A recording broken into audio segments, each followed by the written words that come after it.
महाराष्ट्र में बीते साल हुए विधानसभा चुनाव के बाद जब से देवेंद्र फडणवीस मुख्यमंत्री बने हैं, तब से ही शिवसेना के प्रमुख और डिप्टी सीएम एकनाथ शिंदे के नाराज होने की अटकलें चल रही हैं। सरकार गठन के दौरान भी काफी मातापच्ची देखने को मिली थी। पिछले कुछ समय से कई ऐसी घटनाएं हुए हैं जिसके बाद महाराष्ट्र के मुख्यमंत्री देवेंद्र फडणवीस और उप मुख्यमंत्री एकनाथ शिंदे के बीच कोल्ड वॉर नजर आ रहा है। नमस्कार, मैं हूं पूर्णिमा और आप देख रहे हैं 24 न्यूज की खास पेशकश ऑल इज नॉट वेल। जी हाँ, ऐसा लग रहा है कि महाराष्ट्र की महायुति सरकार में सब कुछ ठीक नहीं चल रहा है। बीते दिनों मुख्यमंत्री चिकित्सा राहत कोष को लेकर दोनों नेताओं के बीच खींचातान देखने को मिली थी। वहीं अब शिवसेना शिंदे गुट के कुछ विधायकों की वीआईपी सुरक्षा हटाने से इनके बीच की दूरी और बढ़ती नजर आ रही है। दरअसल गृह विभाग ने महाराष्ट्र में वीआईपी सुरक्षा की समीक्षा की। बाद में शिवसेना शिंदे गुट, बीजेपी और अजित गुट के विधायकों की 22 दर्जे की सुरक्षा हटा दी गई। अब इन विधायकों को केवल एक ही सुरक्षा गार्ड मिलेगा। समीक्षा में उन नेताओं की सुरक्षा कम करने का निर्णय लिया गया है जिनकी जान को कोई खतरा नहीं है। हालांकि गृह विभाग के इस फैसले से शिंदे गुट के कई विधायकों के नाराज होने की खबरें हैं। ऐसा कहा जा रहा है कि कैबिनेट की बैठक में भी ये मुद्दा शिंदे गुट की तरफ से उठाया जा सकता है। आपको बता दें कि कुछ दिन पहले ही महाराष्ट्र के उप मुख्यमंत्री एकनाथ शिंदे ने मुख्यमंत्री राहत कोष यानी सीएमआरएफ सेल के होने के बावजूद मंत्रालय में एक चिकित्सा सहायता सेल की स्थापना की। हालांकि साथ में यह भी कहा गया कि मुख्यमंत्री देवेंद्र फडणवीस के साथ किसी बात को लेकर कोई तकरार नहीं है। फडणवीस शिंदे में चल रहे कोल्ड वॉर को समझने के लिए कुछ बातों का समझना बेहद जरूरी है। जैसे कि महाराष्ट्र का गृह विभाग सीएम फडणवीस के पास है। गृह विभाग ने 20 से अधिक शिवसेना विधायकों जो मंत्री नहीं है उनकी सुरक्षा 22 श्रेणी से घटाकर सिर्फ एक कांस्टेबल तक कर दी गई। कुछ बीजेपी और अजित पवार के नेतृत्व वाली एनसीपी के नेताओं को दी गई सुरक्षा भी वापस ली गई, लेकिन शिवसेना नेताओं की संख्या जिनकी सुरक्षा या तो कम कर दी गई या वापस ले ली गई है, कहीं ज्यादा है। बहरहाल आपको जिस तरह से बता रहे हैं कि जो सुरक्षा हटाई गई है, 22 श्रेणी की जो सुरक्षा है वो रिड्यूस की गई है। बीजेपी के नेताओं की भी, विधायकों की भी, एनसीपी के जो गुट है जो बीजेपी के साथ महायुति सरकार में है, इसके साथ साथ शिंदे गुट के जो विधायक हैं जो बीजेपी के साथ जुड़कर आए, महायुति में सरकार में शामिल हैं, उनकी भी सुरक्षा जो 22 श्रेणी की थी वो कम करके एक कांस्टेबल तक की गई है। ये जो सुरक्षा व्यवस्था है, जब शिंदे ने उद्धव ठाकरे गुट से हटकर अपने साथ बीजेपी के साथ मिलकर सरकार बनाई तो अपने नेताओं को, विधायकों को खास सुरक्षा दी गई थी। उनकी तरफ से जो स्क्रूटनी करके उन विधायकों को सुरक्षा मुहैया कराई गई थी। तब ये कहा गया था कि उनकी जान को खतरा है। जिस तरह से राजनीतिक भूचाल महाराष्ट्र में आया था, उस भूचाल को लेकर उस वजह से शिंदे गुट के जो नेता हैं वो अपनी जान को खतरा महसूस कर रहे थे, जिसलिए उनको 22 श्रेणी की सुरक्षा मुहैया कराई गई थी। अब चूंकि बीजेपी, एनसीपी और शिंदे गुट के तमाम विधायकों की समीक्षा के बाद जो सुरक्षा व्यवस्था है उसको कम किया गया है 22 श्रेणी से, लेकिन शिंदे गुट के नेता इससे खासे नाराज हैं। उन्होंने अपनी नाराजगी जताई और ऐसा कहा जा रहा है कि आने वाले वक्त में खुले तौर पर वो अपनी आपत्ति इसको लेकर दर्ज करवा सकते हैं। हमारे साथ जुड़े हुए हैं हमारे वरिष्ठ सहयोगी editor in chief Pradeep ji, जिनसे जुड़ेंगे और आगे इस मामले में पूरी चर्चा करेंगे कि आखिर जो महाराष्ट्र में चल रहा है, राजनीतिक उथल पुथल मचले के जो अंदेशा मिल रहा है, क्या जिस तरह से समझा जा रहा है कि दोनों उप मुख्यमंत्री और मुख्यमंत्री के बीच सब कुछ नॉर्मल नहीं है, जैसा दिख रहा है वैसा है, या कुछ सब कुछ सामान्य है? प्रदीप जी, सरकार की तरफ से, बीजेपी की तरफ से लगातार ये दिखाने की कोशिश की जा रही है कि सब कुछ नॉर्मल है, but all is not well. ये बार बार अंदेशा मिल रहा है। एक बार फिर से सुरक्षा को लेकर जो आपत्ति दर्ज कराई जा रही है शिंदे गुट की तरफ से, क्या वाकई बीजेपी और शिंदे सेना के बीच में सब कुछ नॉर्मल है? देखिए पूर्णिमा जी, सबसे पहले तो बता दें कि जब से महाराष्ट्र में महायुति की नई सरकार आई है, तब से लगातार इस बातों को लेकर अटकलें लगाई जा रही है कि महायुति सरकार में सब कुछ सही नहीं चल रहा है। कभी जो उप मुख्यमंत्री हैं एकनाथ शिंदे, वो जो है कैबिनेट बैठक में शामिल नहीं होते हैं, तो कभी वो अपने गांव चले जाते हैं। क्योंकि जब महाराष्ट्र में विधानसभा चुनाव हुआ, उसके बाद जब मुख्यमंत्री पद को लेकर महायुति में शामिल तीनों दलों में चर्चाएं हो रही थी, उस दौरान भी लगातार कई बार दिल्ली का दौरा जो है उप मुख्यमंत्री अजित पवार और एकनाथ शिंदे, देवेंद्र फडणवीस, ये तीनों लोगों ने की थी, जिसके बाद ये कयास लगाए जा रहे थे कि एक बार फिर जो है महायुति में जो है एकनाथ शिंदे को मुख्यमंत्री बनाया जा सकता है, क्योंकि चुनाव के पहले लगातार जो नेता हैं, जो महाराष्ट्र के मुख्यमंत्री हैं और बीजेपी के महाराष्ट्र की अगर बात करें तो सबसे वरिष्ठ नेताओं में जाने जाते हैं देवेंद्र फडणवीस, जिन्होंने साफ तौर से कहा था कि हम चुनाव जो है वो एकनाथ शिंदे के नेतृत्व में लड़ेंगे, क्योंकि वो तत्कालीन मुख्यमंत्री थे। जिसके बाद से लगातार चुनाव हुआ और चुनाव के दौरान एक चीज समझने वाली बात यह है कि पूर्णिमा, उस दौरान जब मुख्यमंत्री पद की लेकर चर्चा हुई थी तो उस दौरान गृह मंत्री अमित शाह का नवी मुंबई में दौरा हुआ था और उन्होंने साफ तौर से ये चीज कही थी कि जिस पार्टी की सीटें ज्यादा आएंगे उसी पार्टी का मुख्यमंत्री होगा। हालांकि उसके बाद जब मुख्यमंत्री पद को लेकर माथापच्ची चल रही थी, बैठकों का दौर जारी था, उसी दौरान दिल्ली से डायरेक्ट एकनाथ शिंदे अपने गांव सतारा चले गए थे, जिसके बाद राजनीतिक गलियारों में ये चर्चा लगाई जा रही थी, लगातार अटकलों का बाजार गर्म हो गया था कि एकनाथ शिंदे नाराज चल रहे हैं। हालांकि जब मुख्यमंत्री पद शपथ ग्रहण समारोह रखा गया था, उसके कुछ घंटे पहले तक ये कयास लगाए जा रहे थे, सूत्रों के द्वारा ये भी खबर थी कि एकनाथ शिंदे जो है आज शपथ नहीं लेंगे, लेकिन ऐन मौके पर एकनाथ शिंदे ने अपना फैसला बदला। हालांकि कई विभागों को लेकर भी उस दौरान जो है खबरें बाहर निकल के आई थी, पीडब्ल्यूडी के लिए, गृह मंत्रालय को लेकर, तमाम चीजों को लेकर कि एकनाथ शिंदे को ये चाहिए। हालांकि बाद में सारे मामले ठंडे होकर दो उप मुख्यमंत्री के साथ मुख्यमंत्री के तौर पर देवेंद्र फडणवीस ने शपथ ली थी, जिसके बाद से, इसलिए मैं बता रहा हूं कि ये पूरा सिलसिलेवार जो है, जो अटकलें लगाई जाने लगी हैं उसकी बात करें तो लगातार जब शपथ ग्रहण हुआ उसके बाद विभागों के बंटवारों को लेकर भी महाराष्ट्र की राजनीति में काफी गर्माहट देखने को मिली थी, क्योंकि उस दौरान भी विभागों को लेकर यह कहा जा रहा था कि मुख्यमंत्री और उप मुख्यमंत्री एकनाथ शिंदे अभी भी नाराज हैं देवेंद्र फडणवीस से। उनको जो विभाग चाहिए, गृह मंत्रालय चाहिए, और जो बड़े विभाग हैं वो नहीं मिल रहे हैं। हालांकि लगातार अटकलों का दौर चलता रहा और एक के बाद एक फैसले और बदलाव होते गए, जिसके बाद लगातार महाराष्ट्र की राजनीति में कयास लगाए जाने लगे कि महायुति सरकार में सब कुछ ठीक ठाक नहीं चल रहा है। बिल्कुल। और अगर बात करें तो हर एक घटना के बाद ये इशारा मिल रहा है कि जो खींचातान है वो फडणवीस और शिंदे जी के बीच में साफ दिखाई दे रही है। कई ऐसे फैसले हैं, कई ऐसे मीटिंग है जिसमें वो मौजूद नहीं रहते हैं, बार बार वो अपने आप को साइडलाइन करते हैं। पूर्णिमा, इन फैसलों पे अगर बात करें तो यूबीटी के सांसद संजय राउत ने डेली एक न एक प्रतिक्रिया देते हुए इन फैसलों को हवा देने का भी काम किया है। वो लगातार ये बताते गए कि जी जी आगे बढ़ेंगे। वही इसके पहले एक बार नजर डालते हैं कि अब तक इस मामले में शिवसेना जो है, संजय राउत जी, उन्होंने किस तरह से अपनी प्रतिक्रिया दी है, क्या कुछ उन्होंने कहा है, फिर वापस इस पे चर्चा पे लौटते हैं और जानते हैं कि क्या कुछ चल रहा है। चलिए, कुछ टेक्निकल फॉल्ट है, हम वापस कोशिश करेंगे ये दिखाने की कि संजय राउत जी किस तरह से उनका अपना अंदाज है और इस पूरे मामले पर जो खींचातान अंदरूनी चल रही है उसको लेकर किस तरह से वो अटैक कर रहे हैं, किस तरह से लगातार निशाने पे लिए हुए हैं बीजेपी और महायुति को। प्रदीप जी, यहाँ जो सबसे बड़ा सवाल है कि रोज कुछ ना कुछ सामने आता है, कुछ ना कुछ ऐसा दिखता है कि प्रॉब्लम है और शिंदे जी इस पे पूरी तरह से नाराजगी अपनी जाहिर करते हैं। अब ये जो नया मामला है सुरक्षा को लेकर, ये आखिर क्या है, और आपसे बारीकी से समझना चाहेंगे कि आखिर ये सिक्योरिटी जो रिड्यूस की गई है, हटाई गई है, वो किस बेसिस पे हटाई गई है? देखिए पूर्णिमा, आपको बता दें कि 2022 में जब उद्धव ठाकरे से अलग होकर एकनाथ शिंदे ने अलग शिवसेना बनाई और महाराष्ट्र में अपनी सरकार बना ली, और तत्कालीन मुख्यमंत्री एकनाथ शिंदे ने अपने सभी विधायकों को जान का खतरा बताकर Y+ सुरक्षा मुहैया कराई थी, जिसके बाद इस सुरक्षा के तहत जो भी विधायक या नेता या मंत्री होते जिनको Y+ सुरक्षा दी जाती है, उसमें 2 स्कॉट होते हैं, एक उनकी गाड़ी के आगे चलता है, एक गाड़ी के पीछे होता है, और जिससे उनको पूरी तरीके से सुरक्षित, और उनके घर पर भी पुलिस कर्मियों को तैनात किया जाता है। लगातार पिछले 2.5 से 3 सालों से जो है, जो विधायक थे उनको Y+ सुरक्षा मंत्रियों को दी गई थी। हालांकि अब VIP सुरक्षा की समीक्षा के बाद एक बार फिर से महाराष्ट्र में जो है सुरक्षा के मामलों में कटौती की गई है, जिसमें शिवसेना शिंदे गुट, बीजेपी और अजित पवार के गुट के विधायक शामिल हैं, जिनकी सुरक्षा में Y दर्जे की सुरक्षा हटा दी गई है। अब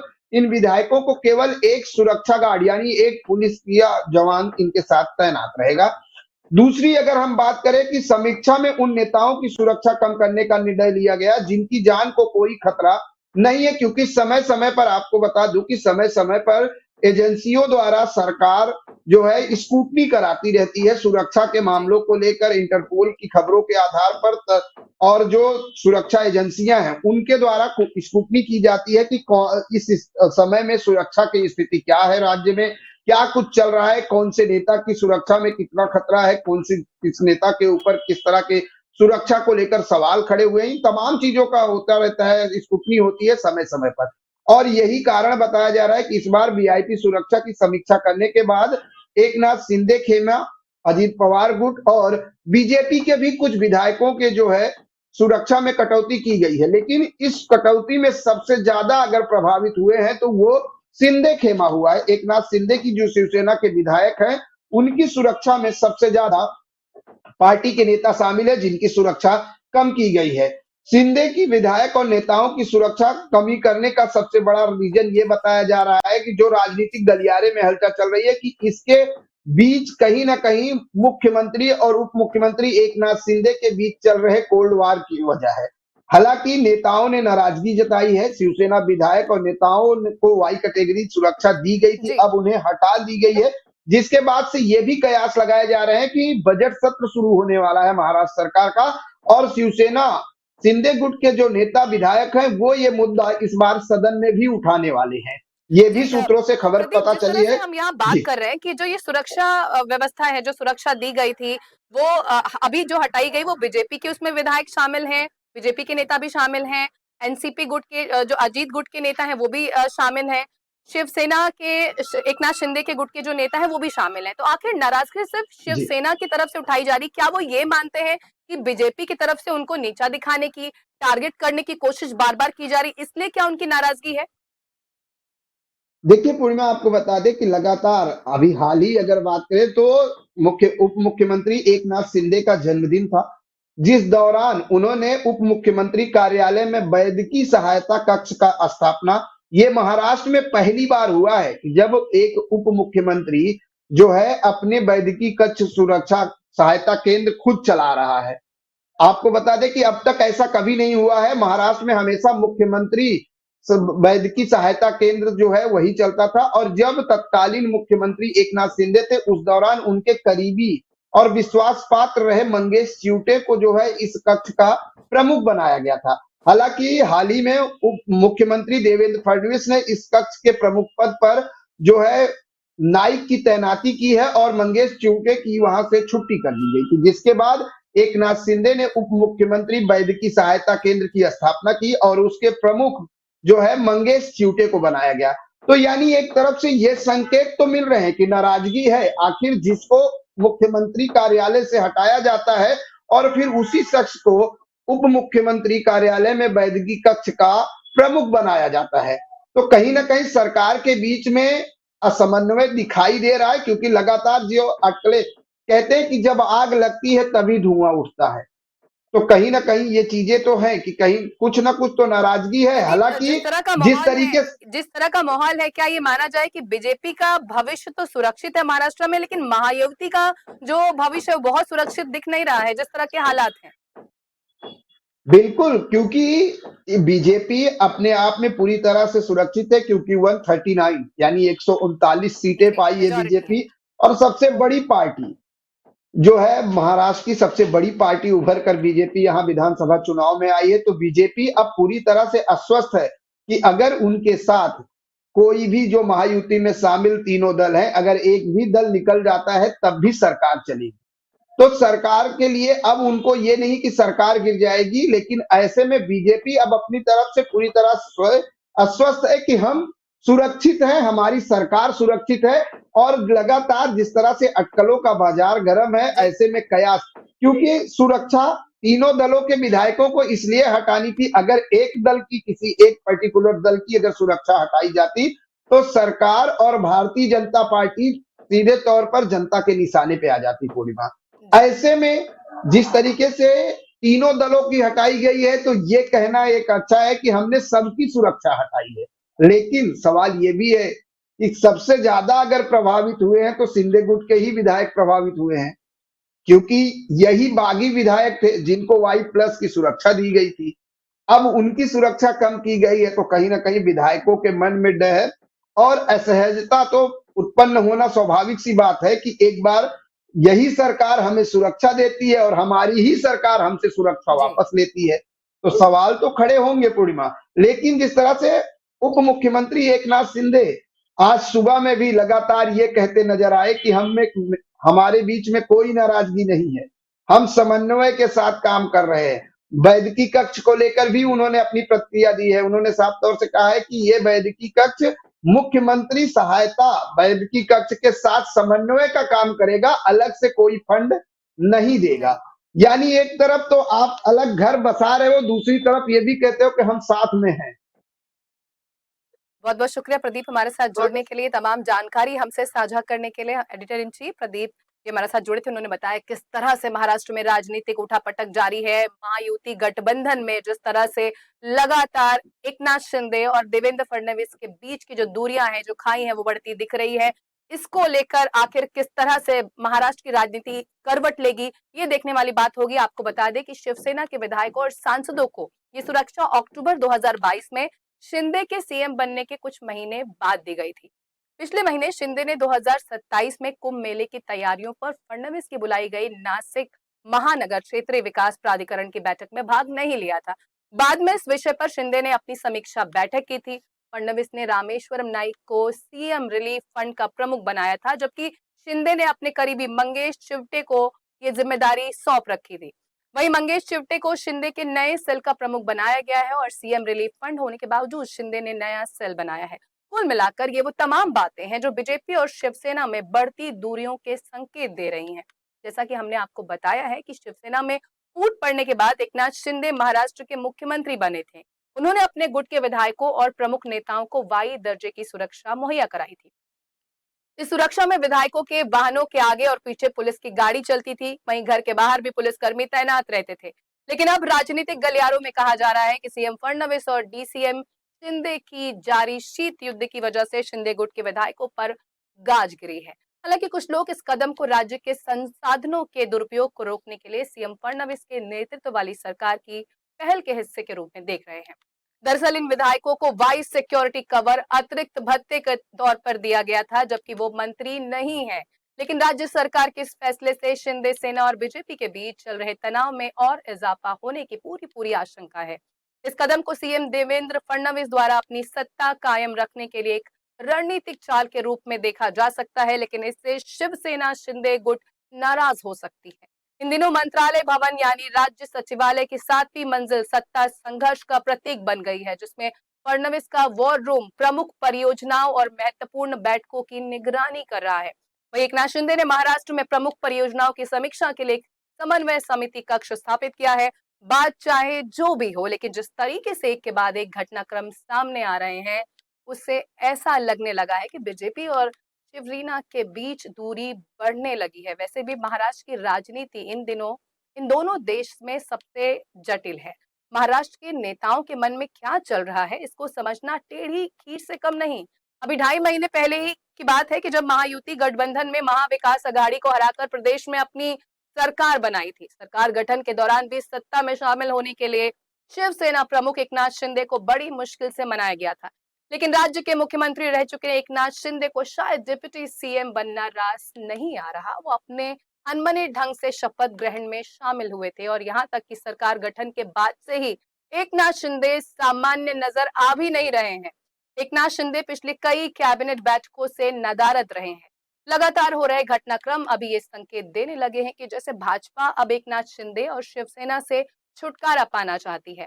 इन तमाम बातों के अलावा कई ऐसे मुद्दे हैं जिनको लेकर शिवसेना और बीजेपी में दूरियां बढ़ती नजर आ रही हैं। महाराष्ट्र की सियासत में अटकलों का बाजार गर्म है। उसकी जो वजह मुख्यमंत्री देवेंद्र फडणवीस की शिवसेना, यूबीटी और राज ठाकरे की पार्टी महाराष्ट्र का निर्माण सेना के नेताओं संग बैठक भी की। इसके अलावा शिंदे द्वारा चलाई जा रही योजनाओं को बंद कर उन्हें घेरने का प्रयास भी किया जा रहा है। वहीं अटकलें लगाने की एक वजह यह भी है कि बीते दिनों शरद पवार, जो कि एनसीपी के प्रमुख हैं, उन्होंने शिंदे कार्यकाल की तारीफ की थी। इसके अलावा राष्ट्रीय राजधानी दिल्ली में एक कार्यक्रम के दौरान शरद पवार ने मुख्यमंत्री एकनाथ शिंदे को सम्मानित भी किया था। बहरहाल देखना ही होगा कि पिछले 3 सालों से महाराष्ट्र की सियासत में हो रहे आश्चर्यजनक घटनाक्रम में अब कौन सा नया अध्याय जुड़ने वाला है, क्योंकि मौजूदा समय में सवाल कई हैं। सबसे बड़ा सवाल ये कि क्या बीजेपी और शिवसेना में दूरियां वाकई आ गई हैं? क्या बीजेपी एकनाथ शिंदे से छुटकारा पाना चाहती है? फिलहाल इस पेशकश में हमारे साथ बस इतना ही। आप बने रहिए N24 न्यूज के साथ। देश दुनिया और अपने राज्य महाराष्ट्र की तमाम छोटी बड़ी खबरों से जुड़े रहने के लिए देखते रहिए N24 न्यूज। धन्यवाद।